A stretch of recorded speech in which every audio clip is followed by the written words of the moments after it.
বন্ধুরা আজকে আমরা দেখাবো কিভাবে কাগজ দিয়ে সুন্দর একটি ব্যাঙ বানানো যায়। প্রথমে একটি চারকোনা সাইজের কাগজ নিন, এরপর কাগজটিকে এভাবে ভাঁজ করে নিন, এরপর কোণাগুলো এভাবে ভাঁজ করে নিন, তারপর আবার এভাবে ভাঁজ করে নিন, এরপর উল্টা করে নিয়ে আবার এভাবে ভাঁজ করে নিন। এই তো তৈরি হয়ে গেল কাগজ দিয়ে সুন্দর একটি ব্যাঙ। বন্ধুরা আজকে আমরা দেখাবো কিভাবে কাগজ দিয়ে সুন্দর একটি ছাতা বানানো যায়। প্রথমে একটি চারকোনা সাইজের কাগজ নিন, এরপর কাগজটিকে এভাবে ভাঁজ করে নিন, এরপর কোণাগুলোকে আবার এভাবে ভাঁজ করে নিন, এভাবে আরো অনেকগুলো বানিয়ে নিন। এরপর এগুলোকে এভাবে একসাথে জোড়া লাগিয়ে নিন, এরপর একটি কাগজের এভাবে লাঠি বানিয়ে নিন। এই তো তৈরি হয়ে গেল কাগজ দিয়ে সুন্দর একটি ছাতা।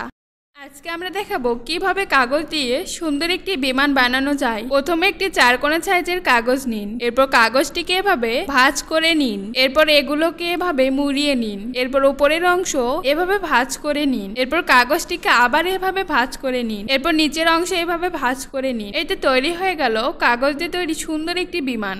আজকে আমরা দেখাবো কিভাবে কাগজ দিয়ে সুন্দর একটি ফুল বানানো যায়। প্রথমে একটি চারকোনা সাইজের কাগজ নিন, এরপর কাগজটিকে এভাবে ভাঁজ করে নিন, এরপর কাগজটিকে এভাবে কেটে নিন, এভাবে আরো অনেকগুলো বানিয়ে নিন, এরপর এগুলোকে এভাবে আঠা দিয়ে লাগিয়ে নিন। এই তো তৈরি হয়ে গেল কাগজ দিয়ে সুন্দর একটি ফুল। আমরা দেখাবো কিভাবে কাগজ দিয়ে সুন্দর একটি এরোপ্লেন বানানো যায়। প্রথমে একটি চারকোনা সাইজের কাগজ নিন, এরপর কাগজটিকে এভাবে ভাঁজ করে নিন, তারপর কাগজটিকে আবার মাঝ বরাবর এভাবে ভাঁজ করে নিন, তারপর আবার এভাবে ভাঁজ করে নিন, এরপর উল্টো করে নিয়ে আবার এভাবে ভাঁজ করে নিন, এরপর এভাবে খুলে নিন। এই তো তৈরি হয়ে গেল কাগজ দিয়ে সুন্দর একটি এরোপ্লেন।